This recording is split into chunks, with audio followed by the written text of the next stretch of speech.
Welcome to the Stop Over Drinking and Start Living podcast, where high-achieving, goal-oriented rebel women come to learn how to live a vibrant and fulfilling life without requiring alcohol to get through it.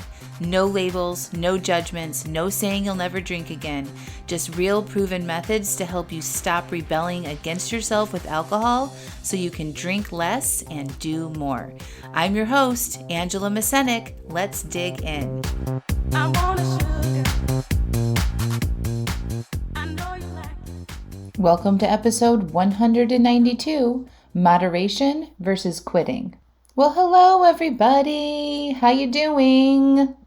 Let's see. We're a week into September. Are your kids back in school? How's that going? So far so good here. We didn't have a bus for the first few days for the older two, but that's been worked out. And we are figuring out sports for the public school sports for the first time in our family, and it's it's something. I don't think I realized what it all entailed. It's like, oh yeah, we want our kids to be in sports. And so we are like, you have to pick a sport. And then they pick these sports. And, that's really where it ended in our mind. We're like, sports are good for you. We didn't really think about, what does that entail for us, right? So we are navigating the whole ride shares and sport practice schedules and away games and how we get home from that and cancellations and all the stuff. So it's a new time period in the whole Mascenik household, and we're embracing it, and we're willing to work through the discomforts of changing our schedules and having all new evening routines. I'm used to a very peaceful, quiet, early evening, and that is being shifted. And so it's interesting. So we're eating dinner later as a family. I'm definitely not in my pajamas at 5:30, my majams, like I like to call them, because I got to pick up kids and all that stuff. So anyway, stay tuned for updates on that. But so far, so good. Our middle child made the cheer team, and our oldest child made the field hockey team. So we're very excited about all that. So anyway, I wanted to talk to you all today about moderation versus quitting drinking. And everybody wants to know, what I recommend all the time. I actually got a message, and I'll read it to y'all, from a concerned, follower, listener. And she wrote, I'm glad that you have a thriving business. This message is from a recovering alcoholic of 14 years. I just think that as someone that is a true alcoholic and needs medical attention, a course to drink less is not going to help! ! Alcoholism kills many people and almost myself. So I truly hope you screen your clients thoroughly. My opinion is it could just be very, very misleading to someone really needs to stop drinking, not drinking less. And, I don't really enjoy receiving these messages, to be honest, but actually I think it's helpful because obviously there can be some confusion about how I help people stop over drinking. And I think this is an opportunity to explain a little bit more about what it is I do. And I am of the believer, and this is just me based on my own experience and from coaching several hundred women to change their relationship with alcohol, that the decision on what you do with alcohol, whether you quit or you keep it in your life or somewhere in between, needs to come from you. Not my advice on you should quit drinking or you should, only drink on the weekends or you should do this and you should do that. The real changes that become permanent with your relationship with alcohol need to be your decisions. And this is why I have a program called Stop Over Drinking and Start Living. It's based on my own situation and how I overcame an over-drinking problem that I had for over 20 years. I learned the reasons why I was drinking. So no matter what path you choose, you have to figure that out, because if you don't and you just focus on not drinking or drinking less and planning and avoiding situations or whatever that is, it's going to be an uphill battle, because we're not drinking like in a silo. It's not just the alcohol, right? It's what's happening in our lives and internally, our own suffering, our own patterns, our own past and histories and thought patterns and things that play into this habit and use of alcohol that we have. So if we don't do that back end work to understand why we're over drinking, then it's going to be painful. Let's just say that. So I'm not telling people to just drink less. I mean, I guess if you've been listening to this podcast, you understand that. But my experience is that when I did that back end work and I looked at the reasons why I was drinking and looked at my feelings and got in tune with myself and learned how to interrupt these patterns by processing urges and understanding my feelings and interrupt that automatic behavior, I actually did drink for a little while. Like I took a longer break at the beginning to really get in there and understand myself so much and unwire a lot of this stuff. And then I drank moderately, like, not very much. I didn't have overdrinks. I didn't get drunk or anything like that. And then I still kept looking at the why. Why am I using this? How do I feel? What is this doing for me? And I kept very much aware of the role that alcohol was playing in my life and how it made me feel. And at the end of that was about a 6-month time period, I came to the conclusion on my own that I didn't want alcohol in my life anymore. Okay? Had somebody told me from the beginning that that's what I needed to do, or that's what I should do, or the only way you're going to be free from this is if you quit, I would have ignored them. Okay, I would not, because I don't like being told what to do. Sometimes I battle with my own rules for myself, but especially from other people. And you all might feel the same way, right? Like you can resonate with this sort of like you have to quit and this recovery messaging and all that stuff. If that's not helping you drink less or give it up, then that's not the right path for you, right? And we know that when we aren't having the results that we want to have around our relationship with alcohol. So getting back to what this person is saying about it could be dangerous, my main message about how I help people is you get to decide what kind of relationship with alcohol works for you.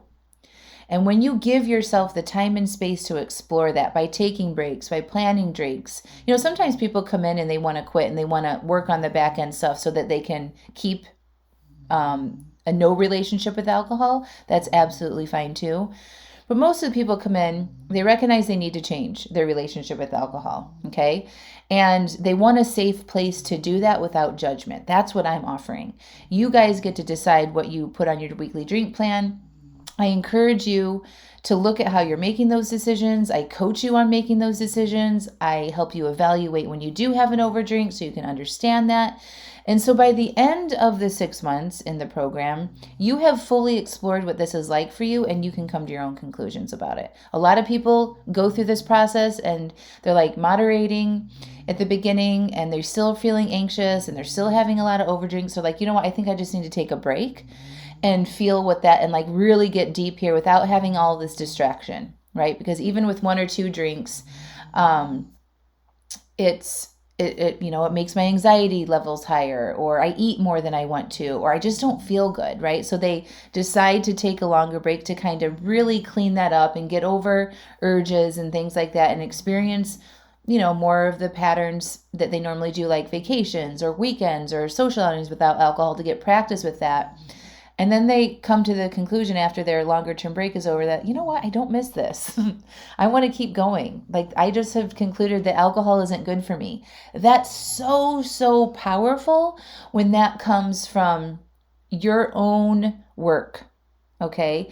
And your own decision, right? A lot of times AA fails people because they have to claim that they are powerless over alcohol and they have to declare how many days they've had since they've had a drink, and they have to start over if they have a failure. Like, it doesn't really support the exploration part of it.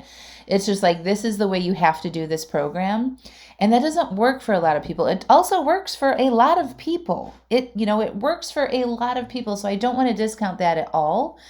But if that kind of hard and very structured, you follow this path or you won't be successful, doesn't feel right for you, then it's up to you to explore what does work for you.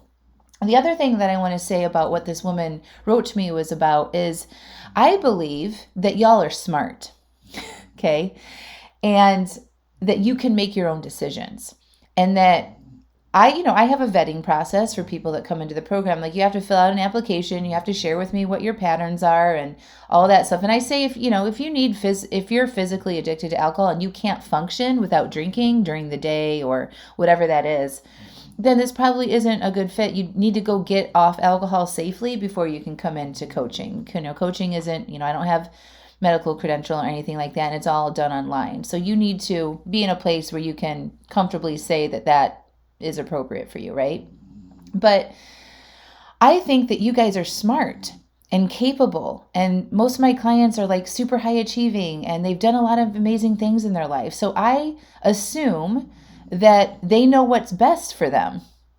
I don't know what's best for you guys. You guys know what's best for you because it's your life. You're the one living it, right? So I can't tell you that it's better for you to not drink or to moderate.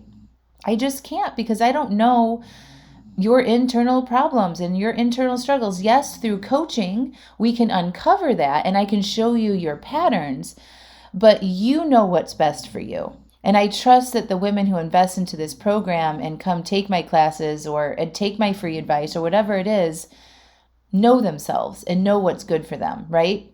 If you are somebody that, has really struggled with alcohol and you've lost your job and, deteriorating family relationships and you've lost everything and you're like really, really bottom level, and you're addicted to alcohol, and you hear one of my podcasts or you see something on Facebook that says, hey, drink less, right? Instead of quitting, does that give that person a pass to give themselves a drink? I don't know. That is up to that person to decide what is best for them. And we're not lying to ourselves here. Part of this is like being totally honest with what alcohol is doing in our lives and how it's making us feel and how it's preventing us from doing the things that we want to do. And if you're not willing to be honest about that, then I think we're self-selecting out of listening to my podcast and joining my program, right? It doesn't work unless you're honest with yourself about what this is, right? So if you're at that level, if it's dangerous for you to drink and if you have one drink, it totally unravels everything in your life, then choose not to drink. But I can't make that decision for you. Even AA programs can't do that. We can't control people, right? People are adults and they are making the best decisions for themselves. So I just wanted to address it. And I'm actually thankful, if you're listening to this podcast, if you wrote that to me, that you did write that in, because I get that a lot. And I just wanted to make sure you guys understood that I'm not a proponent of moderation or quitting. I'm a proponent of you. I believe in you, and I believe that you know what's best for you. And my program gives you an opportunity to figure that out, right? Sometimes we might not even know yet. And to come into a safe place, to not be judged, to explore some of these deeper rooted issues around alcohol can be very, very freeing for people, especially women, to know that they're not alone, to know that ultimately it is up to them and nobody else can do it but y'all. You know what I mean? Like, I'm here to support you and coach you and guide you and tell you how to line up your bat across the plate and take some swings and give yourself an opportunity to be successful instead of being scared of failing. But ultimately, it's got to come from you, right? And you're the best person that knows you. And so those decisions that you make are the best ones for you. And we know that they're the right decisions for us because we make them. And then what we can do after, instead of having hindsight and being hard on ourselves, I shouldn't have scheduled those drinks or I shouldn't have done this. No. Okay, so let's look at the decision we did make And going forward, life coaching is all about going forward and making better decisions next time, right? And having awareness.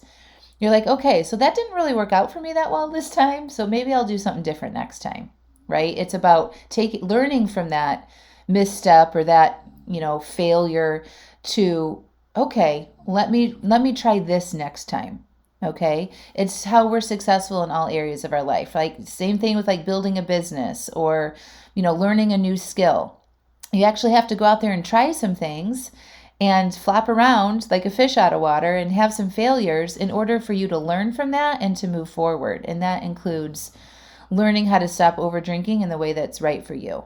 So, anyway, the topic of today was moderation versus quitting.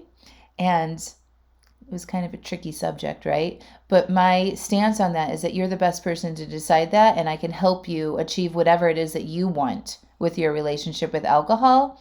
But you gotta have to start trusting yourself that you're the best person that knows what that is, and being totally honest about your relationship with alcohol. And we can do that together inside the program if you want to. Or you just continue listening to the podcast and writing down all the things and apply it. I know a lot of women who have changed their relationship with alcohol permanently by just listening to the podcast. So I'm rooting for you no matter what, no matter how you come in, whether through the program or listening to the podcast or just reading my emails or taking my classes, whatever it is, I am supporting you and your decision around what's best for you. All right, my friends, I love you so much. Keep going. Don't give up on yourself. And we'll talk to you next week. Bye. Oh, and if you want to join the program, you can. So just click through in the link. It's angelamascenik.com/join, SODSL. Again, that's angelamascenik.com/join, JOINSODSL. You should come join. If you've been thinking about it, we're having a lot of fun in there. We're unraveling this stuff. I have all the program materials outlined for you. So you just come in and everything's handled and I've got you. And you can have my brain and my advice, coaching and supporting you as frequently as you want. All right, my friends. Talk to you soon. Bye.